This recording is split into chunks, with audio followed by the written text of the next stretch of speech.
Welcome to Rimworld Mod Essentials. We'll be taking a quick look at a handful of mods to improve your Rimworld experience.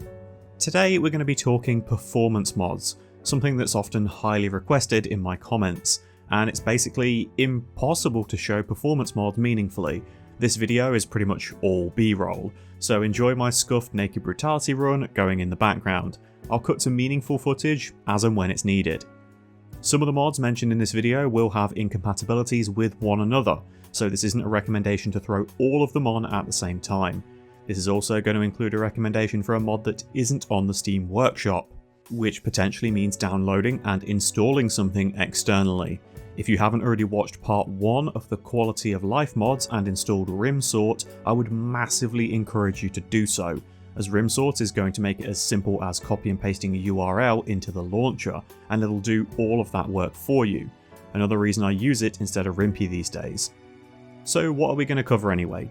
Prepatcher, Performance Optimizer, Rocketman, Better GC, Performance Fish, and Dub's Performance Analyzer, which is less of a performance mod and more of a performance tracker. As time has gone on with Rimworld, more and more performance mods have lost support along the way. Rim Threaded, Rim 73, Runtime GC, which then became Better GC. What I'm saying in a roundabout way is that you need to keep an eye on mods like this, as major gameplay updates will have significant impact on them, more so than content mods in many cases, so make sure you're keeping them up to date and checking if they have any new known incompatibilities from time to time. First up, let's talk about Prepatcher. This in itself isn't a performance mod. It's used by other performance mods as it gives them better access to the game's assembly.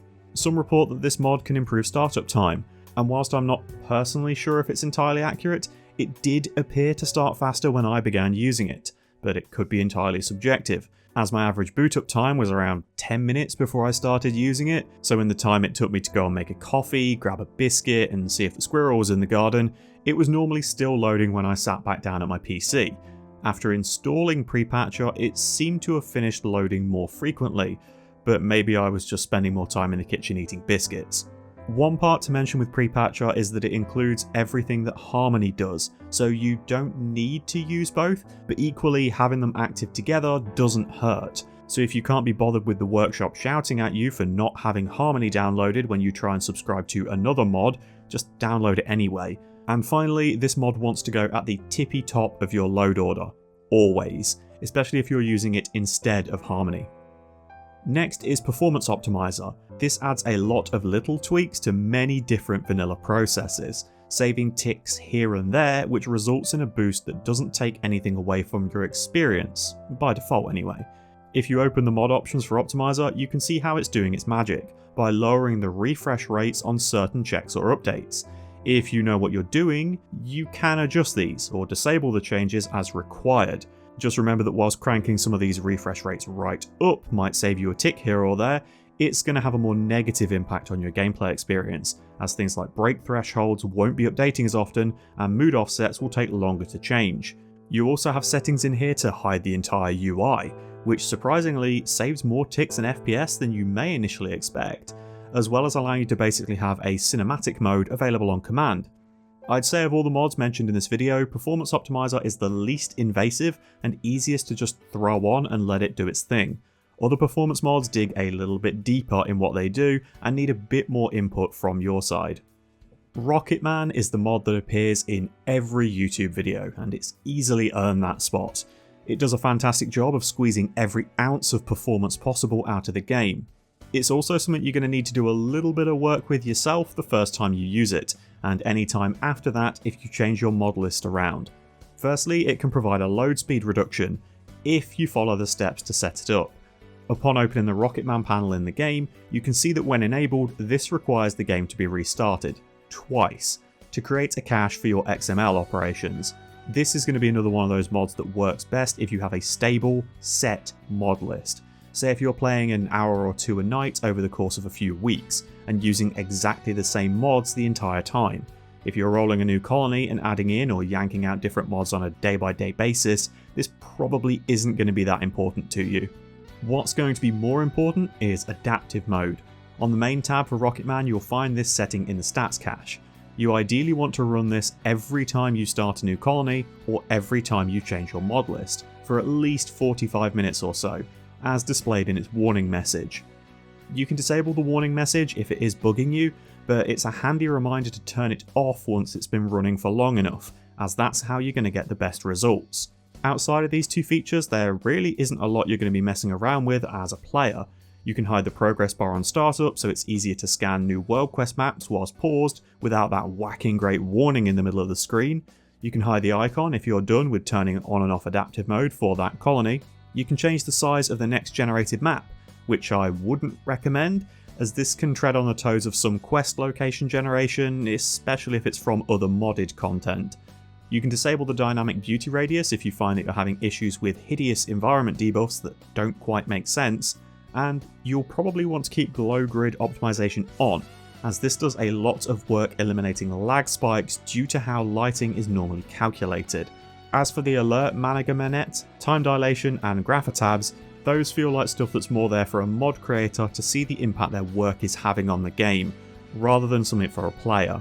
Although it can be used to diagnose what specific alert may be causing issues, then try and trace that back to the root cause. It's why a good understanding of what mods you have installed can be super useful. It'll help to find the culprit in some cases. Better GC, Mothballed and World Pawns is a super nerdy mod to get into in terms of what it's doing, but it's equally kinda fascinating. This is one of the few performance mods that you can add into an ongoing game and see some meaningful impact from. I'll get into a little bit more detail about that later. Not going to lie, I leave this mod's settings on the default values and just let it do its thing. Fiddling with its values seems like an easy way to bring about disaster. The only setting that might be important for you is if you're using Rim SQL, but chances are if you are using that, you're already deep enough into tweaking the game that you know what you're doing. What Better GC is doing for you is clearing up world pawns. So what are world pawns? Every time a trader visits you, raiders escape, quests are generated, or some kind of hierarchy is made, the data needs to be stored somewhere. So they get bundled into this group known as world pawns. Normally this can be cleared down semi-regularly if the game sees that there's no need in hanging on to the information any longer, like if a quest expired or if the raid was over a month ago. Better GC trims down how many pawns are kept in this world storage and also fixes issues with mothballing. These issues typically come about from pawns leaving the tile with active health effects, because for some reason the game wants to track this forever. Like I said, adding this mid-playthrough is possible, so if you've been using something like biological warfare and find that your game is crawling after a few years of throwing malaria at raiders, it's likely because there are hundreds of infected sitting in the world pawn list. Better GC will clear that out for you and potentially get hundreds of ticks back. Of course, the new seemingly magical mod that everybody wants to know about is Performance Fish. This is witchcraft, plain and simple. If you aren't using Rimsort with Git software, you'll need to manually download and add the files to your local mod location. Otherwise, you can just paste the URL and do it in a couple of clicks. As well as Performance Fish, you're going to need its dependencies, Fishery and Prepatcher. Prepatcher's on the workshop and Fishery is another GitHub download. If you're going to use Performance Fish, do not use Better GC. It also has incompatibilities with Rim Threaded, Rimworld Rick, Oscar Obnoxious and No Laggy Beds, if you're still using any of those. It's absolutely fine to run alongside Performance Optimizer and Rocketman. I've covered all of these today to give you options. That way, if you're not a fan of using external mods and just want to use the workshop, there are still alternatives. I've seen someone posting a mirror to Performance Fish and Fishery on the workshop, but I'm always going to recommend going straight to the source when possible for your mods, to make sure you have the latest versions and there's nothing, if you'll forgive the pun, fishy going on. Now, I'm not going to pretend I know what the dozens of lines of checkboxes in this mod are actually doing. Again, this mod is just magic, plain and simple. If you've used performance mods before, this thing is on another level entirely. If you're going to use anything, this has to be the top recommendation, even if it is a little bit more involved to install. Dub's Performance Analyzer is more of a tool for mod creators and something for players to look at to try and find what may potentially be causing problems in their game, but it does have a button you can tick marked optimizations, so sure, turn it on. If you want to try and diagnose why your game is completely dying on its arse when your speed buttons no longer seem to change anything, this is the easiest way to do it. You can dig through pages and pages of processes to try and determine what is absolutely chewing your ticks, as the more something is taking in its average MS, the more it's going to be draining your potential ticks. Some things are obviously going to be higher naturally, like your planet world porn tick and verse porn tick. It's normal if they're high. However, if you've added a few modded xenotypes into your game and see that the genes tick has some absolutely barbaric numbers going on, it might be a clue as to what is causing your issues. Again, for most players, this stuff is total overkill, although it's nice to have the FPS and TPS displayed at the bottom right, so you can see the impact that your colony's development is having over the course of the game. Now, here's the hard part when talking about performance mods. You can't just throw performance mods on in the middle of a game and expect to see any meaningful difference, outside of maybe better GC. If anything, it's potentially going to cause you grey screen issues and brick the save if you do try and use performance mods in this way. Performance mods is something you need to have turned on from the start of your game, and you won't see any meaningful differences in the majority of cases until you're coming up on year 4 or 5 of a colony. Unless you've gone crazy with ranching and have hundreds of chickens or guinea pigs, or you turned off Death on Down so you can recruit essentially everybody who steps onto your tile. So for me to try and meaningfully show the difference between not using these mods versus having them enabled, I would need to run an identical colony, with identical events, for at least 5 years, and that isn't how Rimworld works. Creating a busy colony with dev mode doesn't work either, because that save is lacking years of background information that's been stacking up while the colony ran. Which leaves me with a conundrum, as performance mods basically come down to trust me bro, which as a creator is a really crappy way of recommending something. You all know that I've got a fair chunk of hours in Rimworld by this point, so I've seen the worst offenders for wrecking performance. Congrats, prepare carefully, you won't be missed. And I've also seen the positive impact that things like Rocketman and Performance Optimizer can have. I'd stopped streaming the game by the time that Performance Fish had come out, so I can only go by what it's managed to achieve on my home saves, which I normally run with less mods than when I was streaming, so it's still not a fair test. But, having said that, Performance Fish has managed to wring enough out of my average TPS, even on a late game colony, to easily hit the intended cap for speed 3, which is 360 ticks per second, compared to without the fish mods, where it'd normally sit around 200 to 250 if I was lucky.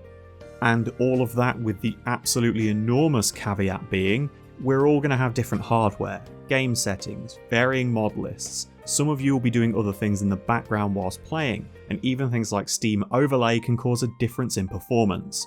Saying exactly what these mods will or won't do for you, performance-wise, is near impossible, outside of saying Performance Fish go brrrr. It's replaced better GC for me, so now my list is Prepatcher, Fish, Dubs, Optimizer and Rocketman. All of those on a trimmed mod list of between 250 to 300 keeps my ticks well above 360, essentially forever.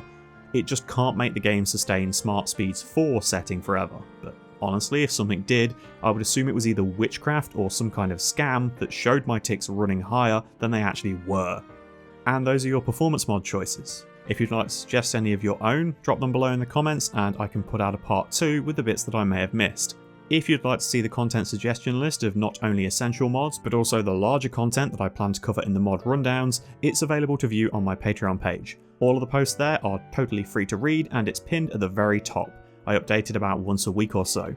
If you'd like to support me in producing content like this, you can do so for just £1 a month. It gets your name in the credits of these videos and it helps me not to die. Thanks for watching folks. If you have any mods you'd like to see a full breakdown for or suggestions of mods you'd like to see covered, feel free to leave them in the comments, I might get around to them. I'll be back again soon with another part for Rimworld Mod Essentials. Wherever you are in the world, enjoy the rest of your morning, afternoon or evening. Take care.